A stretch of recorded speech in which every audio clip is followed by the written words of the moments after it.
I always thought my marriage to Clara was a fortress, built on years of shared laughter, quiet evenings, and dreams woven together like threads in a tapestry.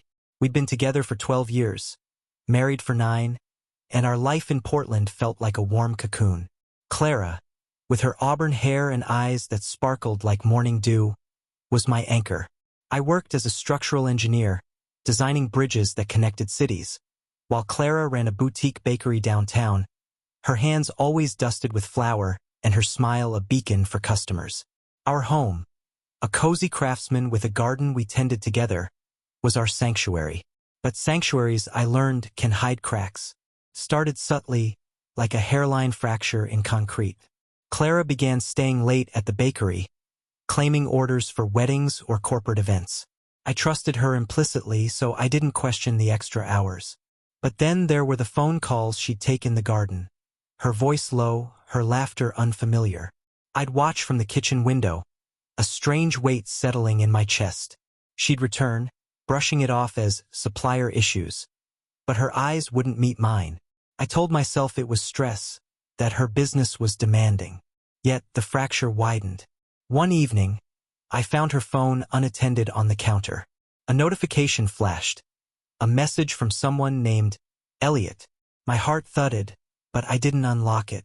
Instead, I asked casually who Elliot was. Clara's face froze. Then she laughed, saying he was a new flour supplier. The lie was smooth, but I saw the flicker of panic. That night, as she slept, I lay awake, the name Elliot echoing like a warning bell. I didn't want to be the jealous husband, but doubt had taken root. The next week, I drove by the bakery after hours, expecting to see Clara working alone. Instead, I saw her through the window, laughing with a man. Tall, with dark hair and a confident stance. They were close, too close, her hand brushing his arm. My stomach churned. I didn't confront her. I drove home. The image burned into my mind. Clara came home later, smelling faintly of cologne, not flour. I said nothing, but the fortress was crumbling. I started paying attention. Her schedule became erratic, her stories inconsistent. She'd mention Elliot in passing, always as a business contact. But the ease of his name on her lips felt like a betrayal. I wasn't ready to admit what I suspected, but the evidence was mounting. Our marriage, once a bridge I thought unshakable, was showing signs of collapse. And I, the engineer, had no blueprint to fix it. The name Elliot became a specter in our home, lingering in every conversation, every glance Clara avoided. I tried to focus on work, calculating load-bearing capacities and drafting schematics, but my mind wandered to her. Who was this man? Why did his presence feel like a violation of our vows? I needed answers, but I wasn't ready to confront Clara. Not yet. Instead, I became a detective in my own marriage, piecing together clues like fragments of a shattered beam. I started small. I checked her bakery's website, looking for any mention of suppliers. No Elliot. I searched social media, scouring her followers, but found nothing definitive. Then, one morning, I borrowed her laptop to check emails and noticed a new email account logged in. One I didn't recognize. My pulse raced, but I didn't open it. Ethics warred with desperation. I closed the laptop, but the seed of suspicion had sprouted. Clara's behavior grew bolder. She'd leave her phone face up, as if daring me to look, but I resisted. Instead, I noticed other things. A new necklace, delicate and expensive, that she claimed was a gift from a customer. A faint scent of aftershave on her scarf. The way she'd hum unfamiliar tunes, as if lost in a private world. Each detail was a brick in a wall between us. One night, I followed her. She said she was meeting a client at a cafe downtown. I parked across the street, feeling like a stranger in my own life. There she was at a corner table with him, Elliot. He was polished, in a tailored blazer, his gestures animated. Clara leaned toward him, her laughter bright, her hand grazing his. They weren't discussing flour. The intimacy was palpable, a silent language I wasn't privy to. I gripped the steering wheel, my knuckles white, and drove home before I did something rash. Back at the house, I poured a whiskey and sat in the dark. Clara returned hours later, her cheeks flushed, her story about the client rehearsed. I nodded, pretending to believe her, but my mind was racing. Who was Elliot really? A friend? A lover? The word felt like a blade, but I couldn't ignore it. I needed proof, not just glimpses of betrayal. I decided to dig deeper, to uncover the truth no matter how much it hurt. The next day, I hired a private investigator, a discreet man named Paul who specialized in marital concerns. I gave him Elliot's name and a description, along with Clara's recent habits. Paul warned me that the truth could be uglier than I imagined, but I was past caring. The fracture in our marriage was no longer hidden. It was a chasm, and I was determined to know who had pushed us into it. Paul worked fast. Within a week, he delivered a folder thick with photos, texts, and timelines. I sat in my office, the door locked, and opened it with trembling hands. The first photo showed Clara and Elliot at a hotel bar, her head on his shoulder, his arm around her waist. Another showed them entering a room, her hand in his. The texts, extracted from some digital wizardry Paul wouldn't explain, were worse. Messages about our secret, last night, and when can we meet again? Burned into my brain. Elliot wasn't a supplier. He was her lover. His full name was Elliot Carver, a real estate developer with a sleek office downtown. Paul's report detailed his life. 38, divorced, no kids, a reputation for charm and ambition. Clara had met him at a Chamber of Commerce event 6 months ago. Their business meetings were a cover for rendezvous at hotels, restaurants, even his apartment. The betrayal wasn't just emotional. It was physical, deliberate, and ongoing. I felt hollow, as if my insides had been scooped out. My Clara, had built a parallel life with knockoff Ryan Gosling.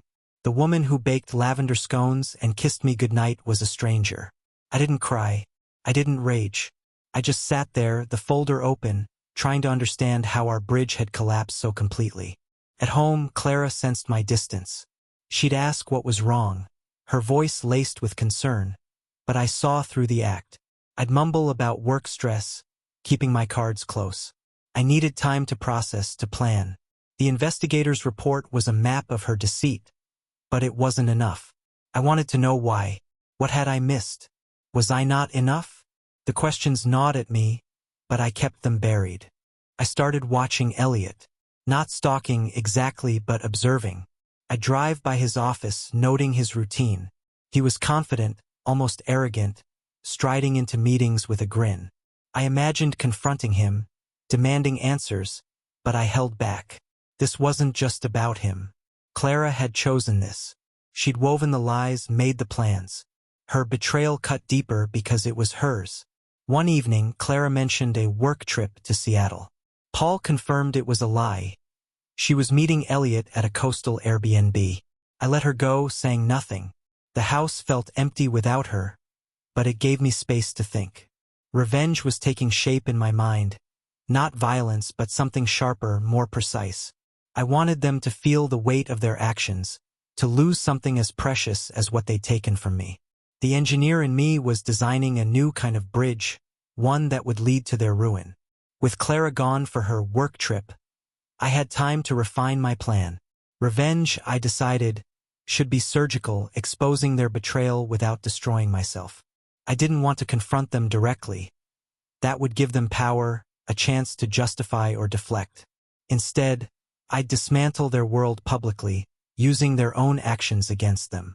The idea felt cold, calculated, like drafting a blueprint for a structure meant to collapse under its own weight. I started with Elliot. Paul had provided his professional contacts, social circles, and upcoming projects. Elliot was bidding on a major development deal, a waterfront condo complex that would cement his reputation. His investors included prominent Portland figures, bankers, council members, philanthropists. I began researching them, cross-referencing their connections. One name stood out, Margaret Hensley, a wealthy widow who chaired the city's Arts Foundation. She was a key investor and, according to Paul, a stickler for integrity. I crafted an anonymous dossier, compiling Paul's evidence. Photos, texts, hotel receipts. I framed it not as a scorned husband's vendetta but as a warning about Elliot's character. A man who deceived in his personal life, I argued, couldn't be trusted with millions in investments. I mailed the dossier to Margaret, using a burner email and a P.O. box for anonymity. I didn't mention Clara yet. Her reckoning would come later. Next, I turned to Clara's world. Her bakery was her pride, built on her reputation for warmth and authenticity. Customers loved her story. The local girl who turned flour and sugar into art.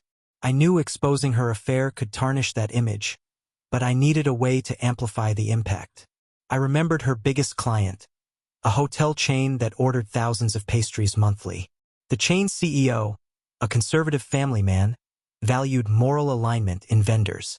I began drafting another dossier, this one for him, detailing Clara's double life. But the plan wasn't just about exposure. I wanted them to feel trapped, to see their choices unravel. I hacked into Clara's bakery email. Her password was still our anniversary date, a bitter irony, and found her correspondence with Elliot. They'd planned a getaway in 2 weeks using bakery funds to cover it. I forwarded the emails to my own account, evidence for later. At home, I kept up appearances. Clara returned from her trip, glowing with a happiness that wasn't mine to share. She kissed my cheek, chattered about Seattle, and I nodded, my smile a mask. Each lie she told fueled my resolve. I wasn't just a betrayed husband. I was an engineer and I was building a trap. The dossiers were sent, the emails saved, and the groundwork laid. The collapse was coming, and I'd make sure they felt every tremor. The first sign that my plan was working came a week later. Clara was at the bakery, and I was at home, reviewing project deadlines, when my phone buzzed with a text from Paul. Elliot's deal is shaky. Investors pulling back. Check the news. I opened my laptop and found a local business article. Waterfront project faces uncertainty amid investor concerns. No specifics, but the subtext was clear. Margaret Hensley had received my dossier and was questioning Elliot's reliability. I felt a grim satisfaction, the first spark of justice. Elliot's social media, which I'd been monitoring, showed strain. His usual polished posts were replaced by vague updates about overcoming challenges. I imagined him scrambling, calling investors, trying to salvage his reputation. He didn't know the source of the leak, and that anonymity was my shield. I wanted him to feel the ground shifting, to wonder who was pulling the strings. Clara, too, was off balance. She came home that evening, distracted, her phone buzzing constantly. She stepped outside to take a call, and I overheard snippets. "What do you mean canceled? How could they know?" When she returned, her face was pale, her smile forced. I asked if everything was okay, and she mumbled about a client issue. I knew better. The hotel chain had likely received my dossier and was reconsidering their contract. Her empire of scones and lies was starting to crumble. I kept my routine normal, cooking dinner, asking about her day, but inside, I was orchestrating the next phase. I'd hired a graphic designer through a freelance site, anonymous again, to create a digital flyer. It was simple but damning. A collage of Clara and Elliot's photos, their texts overlaid, with a headline, "Portland's favorite baker has a secret ingredient." I didn't distribute it yet. Timing was critical. I wanted the flyer to hit when their worlds were already fracturing, amplifying the chaos. That night, Clara was restless, tossing in bed. I lay still, pretending to sleep, but my mind was racing. The engineer in me saw the stress points in their lives, Elliot's deal, Clara's business, and I was applying pressure precisely. Revenge wasn't about shouting or fighting. It was about leverage, about making their own choices crush them. I pictured the flyer going viral, their faces splashed across social media, their reputations in tatters. But a small part of me wavered. Clara's laugh, the way she'd once looked at me, lingered like a ghost. Was I destroying her too completely? I pushed the thought away. She'd chosen Elliot, chosen lies.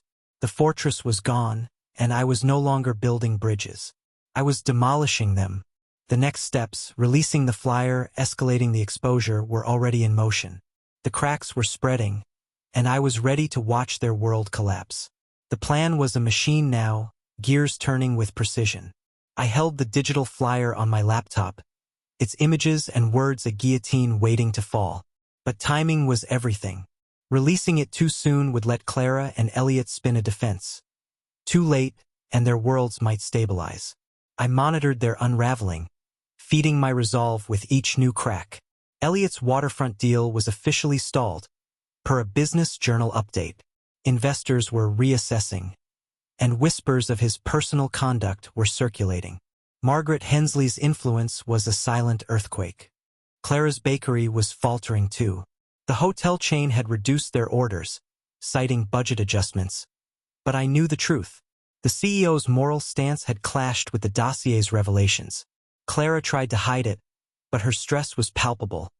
Late nights at the bakery, frantic calls, a forced cheerfulness at home. She didn't suspect me, not yet. I played the supportive husband, asking about her day, cooking her favorite pasta, all while my mind engineered her downfall. I decided to test the flyer's impact. Using a VPN and a burner account, I posted it to a local Portland gossip forum, a digital back alley where anonymity thrived. The post was vague. Anyone know the real story behind this bakery owner and her business partner? With the flyer attached. Within hours, comments exploded, speculation, outrage, some defending Clara's wholesome image, others digging for more. I didn't engage. I just watched. The post spread to social media, hashtags sprouting like weeds. Clara's name trended locally, and I saw the first glint of panic in her eyes when she checked her phone at breakfast. She didn't mention the rumors, but her hands trembled as she poured coffee. I asked casually if something was wrong, and she snapped, "Just work nonsense." The lie was brittle, and I savored it. Elliot, I learned through Paul, was spiraling too. He'd hired a PR firm to counter the smear campaign, but the damage was done. His investors were pulling out, and his charm was losing its shine. I wasn't done. The flyer was just the spark. I needed a blaze. I contacted a local blogger, PDX Insider, known for exposing scandals. Using another anonymous account, I sent a tip, evidence of Clara misusing bakery funds for personal trips with Elliot. I included the emails I'd saved, redacting just enough to protect myself. The blogger bit, promising a story that would shake Portland's food scene. The machine was humming, and I felt a cold thrill. Clara and Elliot thought they could hide their betrayal, but I was rewriting their story, and the ending would be mine to design. The PDX Insider story dropped 3 days later, a digital detonation. Titled Sweet Lies, Bakery Owner's Secret Life, it laid bare Clara's affair with Elliot, backed by the emails and financial records I'd leaked. The article didn't name me, but it painted Clara as a fraud, siphoning bakery profits for lavish getaways, while her customers bought into her local girl charm. Elliot was skewered too, his real estate ambitions framed as a house of cards built on deceit. The comments section was a feeding frenzy. Locals shocked, former customers vowing boycotts, others gleefully sharing the flyer. Clara came home that evening, her face ashen. She didn't speak, just dropped her bag and sank onto the couch, staring at her phone. I watched from the kitchen, stirring a pot of soup, my heart a stone. "Rough day?" I asked, my voice neutral. She nodded, mumbling about online nonsense. But her eyes were red-rimmed. I didn't push. I didn't need to. The city was doing my work, tearing her apart tweet by tweet. Elliot's world was imploding faster. Paul reported that his office was a ghost town, his staff jumping ship as clients canceled meetings. The waterfront deal was dead, and Margaret Hensley had publicly withdrawn, citing ethical concerns. I imagined Elliot's polished facade cracking, his confidence replaced by desperation. Good. He'd thought he could steal my wife, my life, without consequence. Now he was learning. At home, Clara tried to keep up appearances, but the strain was evident. She'd check her phone obsessively, wincing at notifications. The bakery's Yelp page was flooded with one-star reviews, some calling her a liar, others worse. Her biggest supplier, a flour mill, paused deliveries, citing payment concerns. I knew it was because of the scandal. No one wanted to touch a tainted brand. She didn't confide in me and I didn't ask. The silence between us was a chasm, and I was fine with that. I escalated the plan. Using another burner account, I sent the flyer to Clara's top clients, caterers, event planners, even her loyal regulars. I included a note. Do you know who you're supporting? The fallout was swift. 2 major clients canceled contracts, and her social media was a war zone of accusations and defenses. I watched it unfold, a conductor of chaos. The engineer in me admired the precision, each move calculated to maximize damage. But the husband in me felt a flicker of pain, seeing Clara's dream crumble. I buried it. She'd chosen this path, and I was merely lighting the way. The revenge wasn't complete, though. I needed them to face each other, to see their mutual destruction. That was the next gear, and I was ready to shift. The house felt like a pressure cooker, Clara's anxiety radiating in every glance, every sigh.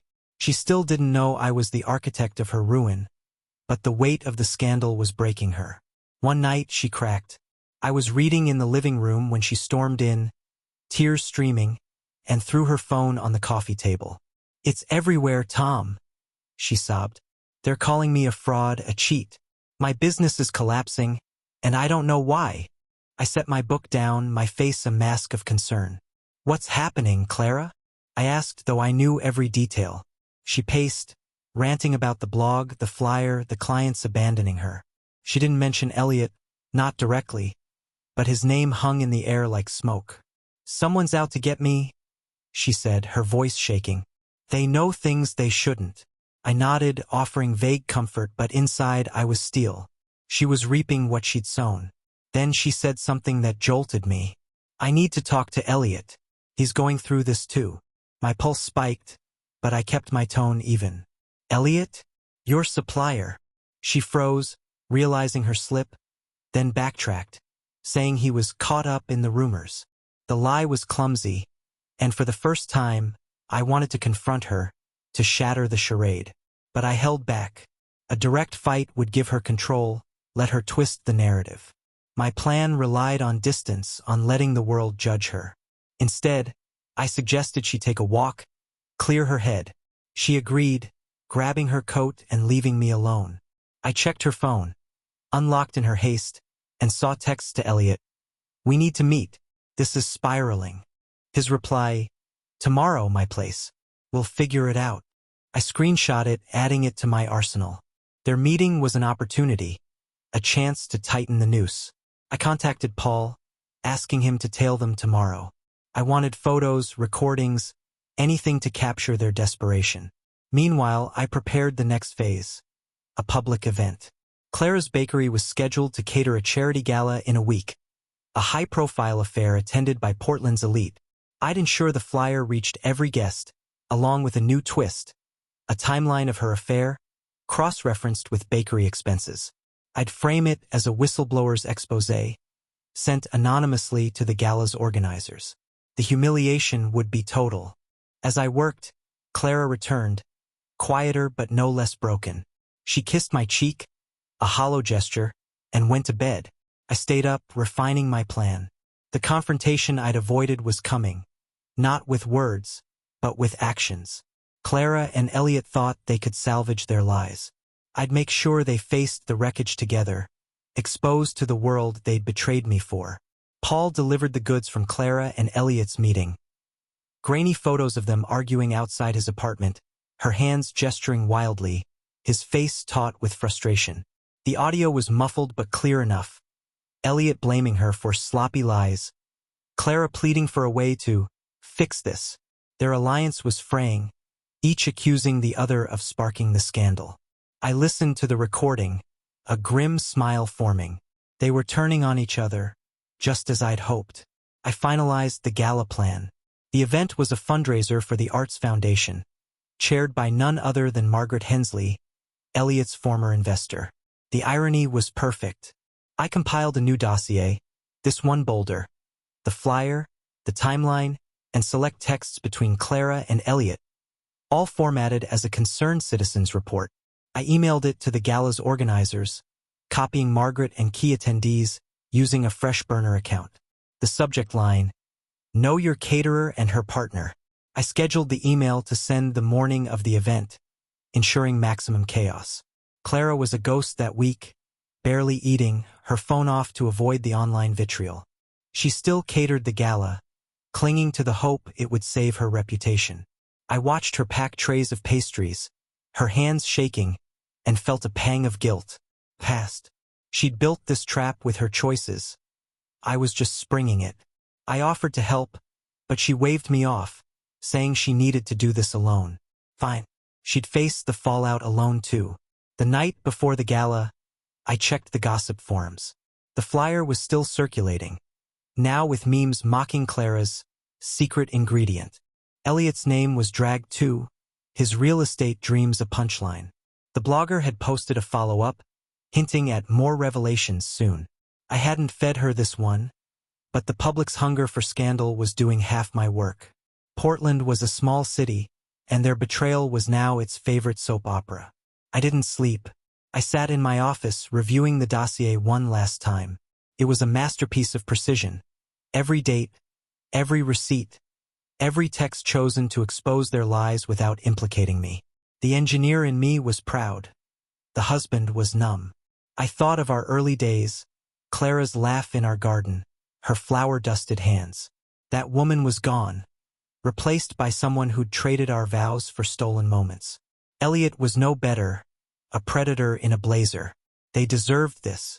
By morning, the email would land, and the gala would be their undoing. I pictured Clara's face as guests whispered, Margaret's icy stare, Elliot's absence as he hid from shame. The machine was in motion, and I was its silent operator. Revenge wasn't loud. It was this methodical, relentless, and cold. One more step and their worlds would be ash. The gala was a glittering affair, held in a downtown ballroom with chandeliers and string quartets. I didn't attend, too risky, but Paul was there, posing as a guest, his camera discreet. Clara was in her element, or trying to be, her smile plastered on as she oversaw the dessert table. Her pastries, once a symbol of her charm, now felt like props in a tragedy. The email had hit at 8 a.m., and by noon, the gala's organizers were in a frenzy, debating whether to pull her contract. They didn't, but the damage was done. Paul's texts updated me in real time. Guests were whispering, phones out, sharing the dossier. Margaret Hensley, in a silver gown, confronted Clara mid-event, her voice low but sharp. Clara's face crumpled, and she fled to the kitchen, leaving her staff to handle the fallout. The timeline I'd sent was brutal. Dates of her trips with Elliot matched against bakery invoices, painting her as a thief and a liar. Guests, many her former clients, turned cold, some leaving early. Her reputation, her life's work, was unraveling in front of Portland's elite. Elliot didn't show, but the dossier named him, and attendees connected the dots. His absence was louder than any speech. Paul overheard Margaret telling a councilman, I knew he was trouble. This proves it. The Arts Foundation, a key network for both Clara and Elliot, was closing ranks against them. The flyer, now printed and passed among guests, was the final nail. Clara's secret ingredient was no longer a meme. It was her epitaph. I sat at home, a whiskey in hand, imagining the scene. Clara's panic, her realization that no lie could save her. Elliot's cowardice, hiding while his name was trashed. The machine had worked perfectly, each gear, dossiers, leaks, the gala crushing their facades. But I wasn't done. The public shaming was just the surface. I wanted them to face each other, to choke on their mutual betrayal. Paul had one last task. Deliver a package to Elliot's apartment, a printed copy of the dossier with a note. Ask Clara what she told me. The lie would spark distrust, pitting them against each other. Clara came home after midnight, her eyes hollow, her dress wrinkled. She didn't speak, just went to the guest room and shut the door. I didn't follow. The fortress was gone, and I was no longer her husband, just her judge. The revenge was cruel, yes, but it was hers to bear. Tomorrow I'd push the final piece, ensuring they turned on each other completely. The engineer in me saw the structure collapsing, and I was ready to clear the rubble. The morning after the gala, Clara was a shadow, moving through the house like a ghost. She didn't speak, didn't eat, just sat at the kitchen table, staring at her phone, now silent from the lack of notifications. Her bakery's social media was a graveyard. Her clients gone, her reputation ashes. I watched her, my face a mask of concern, but inside, I was calibrating the final strike. Paul had delivered the package to Elliot's apartment last night, a dossier identical to the gala's with my handwritten note. Ask Clara what she told me. The lie was deliberate, a poisoned seed to make them doubt each other. I checked the gossip forums, where the gala fallout dominated. Photos of Clara's tearful exit had leaked, captioned with cruel jabs. Elliot's name was mud, his real estate firm hemorrhaging clients. The flyer was everywhere, a digital scarlet letter.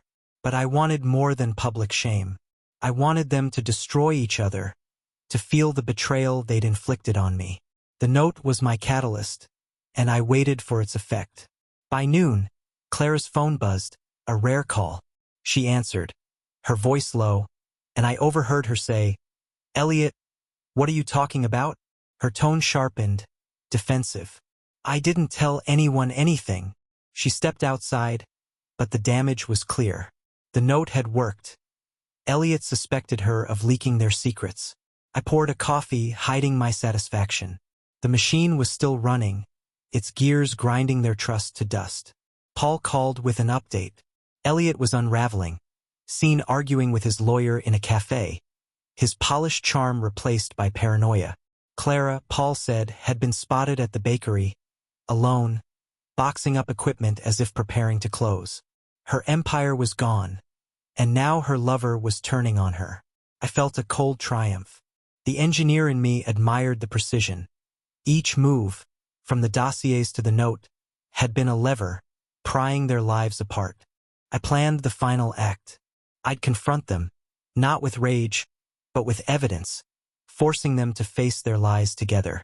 I drafted a letter, addressed to both, detailing every step of their affair, cross-referenced with the proof I'd gathered. I'd invite them to meet me at the bakery, neutral ground, under the guise of closure. But closure wasn't my goal. I wanted them to see the wreckage, to know I'd orchestrated it. The letter was my blueprint, and the meeting would be the demolition. I sealed it, ready to send, and waited for the right moment. Their distrust was peaking, and I was ready to push them over the edge. I mailed the letter that afternoon, using a courier to ensure it reached Clara and Elliot simultaneously. It was formal, almost polite, requesting their presence at the bakery tomorrow night to discuss recent events and find resolution. I signed it with my name, Tom, no pretense. The letter included a USB drive for each, loaded with the full dossier, photos, texts, receipts, even the gala timeline. I wanted them to see the scope of my knowledge, to feel the weight of their exposure before they faced me. Clara received hers at home, her hands shaking as she opened it. She read the letter, her face draining of color, and looked at me, searching for a clue. I was in the living room, feigning focus on a book. "Something wrong?" I asked, my voice steady. She mumbled about a business matter and retreated to the guest room. I knew she was listening to the USB's contents, reliving her betrayal through my lens. Good. Let her stew in it. Elliot's reaction, per Paul's surveillance, was explosive. He trashed his apartment, cursing Clara's name, convinced she'd betrayed him to me. The note I'd sent with the dossier had done its job, sowing paranoia. He called her, and I overheard her side from the guest room. "I didn't tell him, Elliot. Why would I?" Their trust was gone, replaced by suspicion. The letter would force them to the bakery, not out of loyalty to me, but to confront each other's lies. I prepared the bakery for the meeting. It was closed now, its windows papered, its ovens cold. I had a key. Clara never changed the locks, and set up a projector, loaded with a slideshow of the dossier's highlights. I arranged 3 chairs in a triangle, a stage for our final act. The setup was clinical, like an engineering diagram, each element designed to maximize impact. I'd speak little, letting the evidence do the work. Their own words, their own choices would be their undoing. That night, Clara barely slept, her pacing audible through the walls. I lay awake, visualizing the meeting. I didn't want apologies or excuses. I wanted them to see the collapse of their worlds and know I'd built the trap. The cruelty wasn't in violence or shouting. It was in truth, unrelenting and public. The gala had been the warm-up. This was the main event. I pictured their faces as the slideshow played, Clara's shock, Elliot's defeat. The husband in me was gone. The engineer was in control, and the structure was ready to fall. By morning, Clara was a wreck, her eyes swollen, her voice hoarse. She didn't mention the letter, but I saw her pack it in her bag. Elliot, Paul reported, was chain-smoking, his confidence shattered. They were coming, and I was ready. The bakery would be their courtroom, and I'd be the judge. The bakery was a tomb when I arrived, its once warm glow replaced by dust and shadows. I set up the projector, tested the slideshow, and positioned the chairs. The dossier's images, Clara and Elliot at hotels, their texts, the gala's fallout, were cued, a silent indictment. I wore a suit, formal but not ostentatious, a nod to the gravity of the moment. This wasn't about emotion. It was about justice, engineered with precision. Clara arrived first, her face pale, her coat clutched tight. She froze when she saw me, the projector's glow illuminating the room. "Tom, what is this?" she whispered, but I gestured to a chair. "Sit. We're waiting for Elliot." Her eyes darted to the screen, where the first slide waited, a photo of them laughing at a bar. She sat, trembling, her hands knotted in her lap. Elliot stormed in 10 minutes later, his blazer wrinkled, his eyes wild. "What the hell, Clara? You set this up?" he snapped, ignoring me. She shook her head, tears brimming. "I didn't. He sent the letter." Elliot turned to me, his bravado faltering. You're behind this, aren't you?" I didn't answer, just pressed play.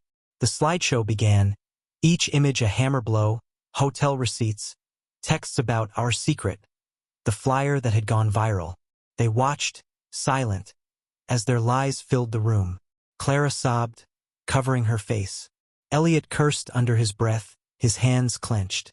I stood, my voice calm. "You thought you could hide this. You thought I wouldn't notice. But I did. And now everyone else does too." I listed the consequences.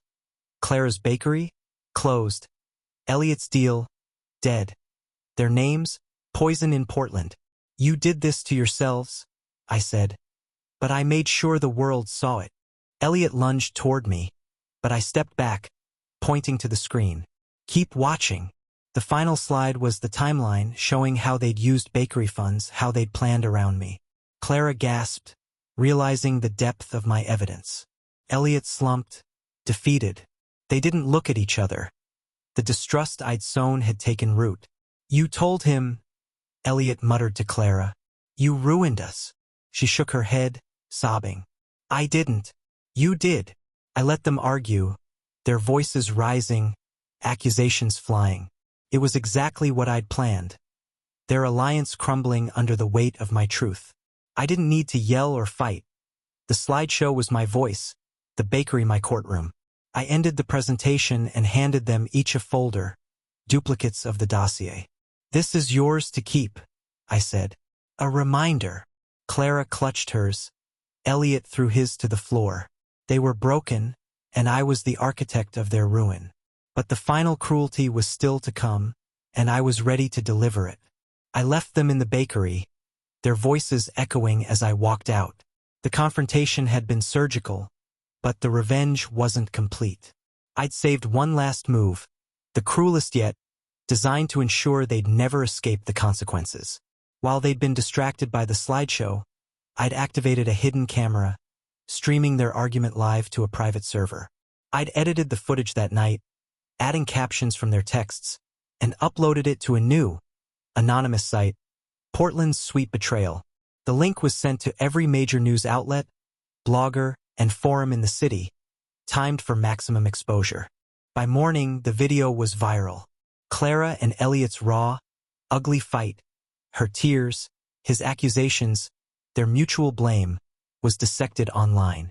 Headlines screamed, "Bakery scandal explodes in public meltdown."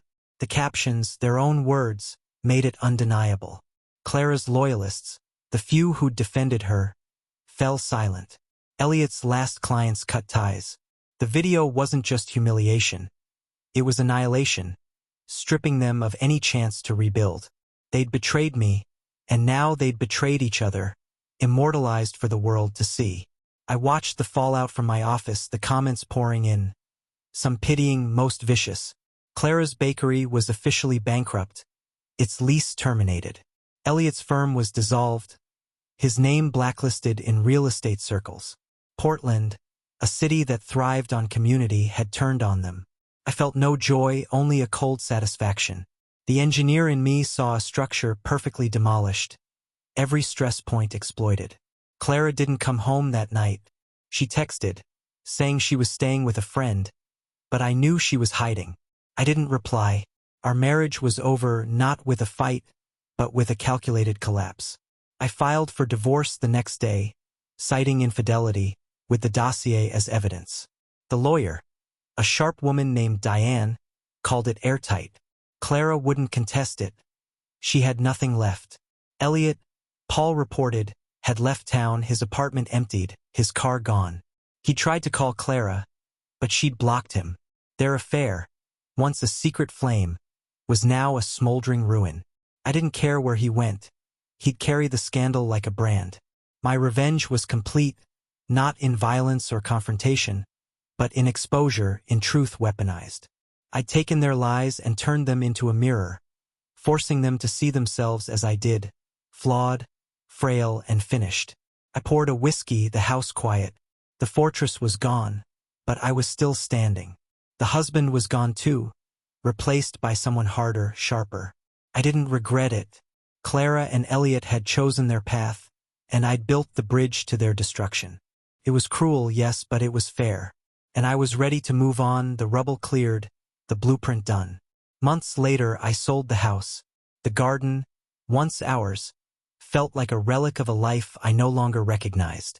I moved to Seattle, a new city for a new start, my engineering firm thriving on contracts for coastal bridges. The divorce was finalized quietly. Clara didn't fight for assets, her spirit broken.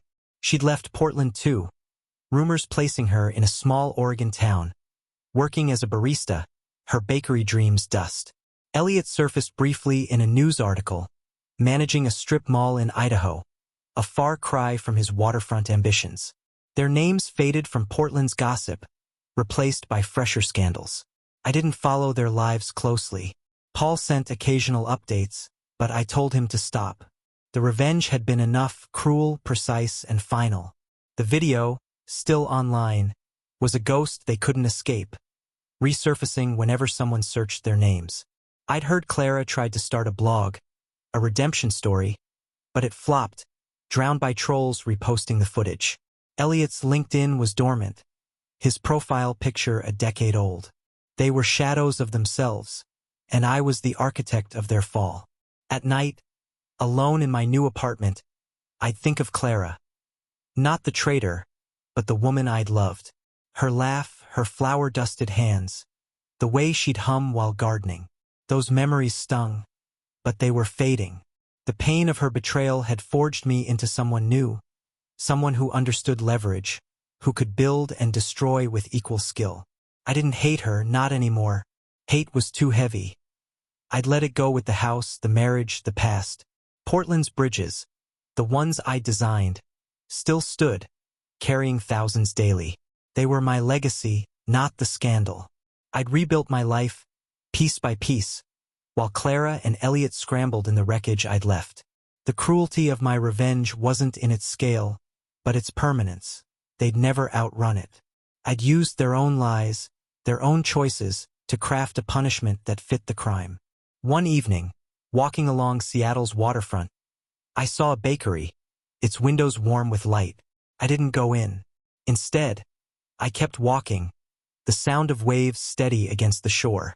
The engineer in me saw a new project, a life unburdened by betrayal, built on my terms. The husband was gone, but the man remained, stronger for it. Clara and Elliot had been a lesson, a stress test I'd passed. I designed their ruin with care, and now I was designing my future one bridge at a time. The machine had stopped, its work done, and I was free.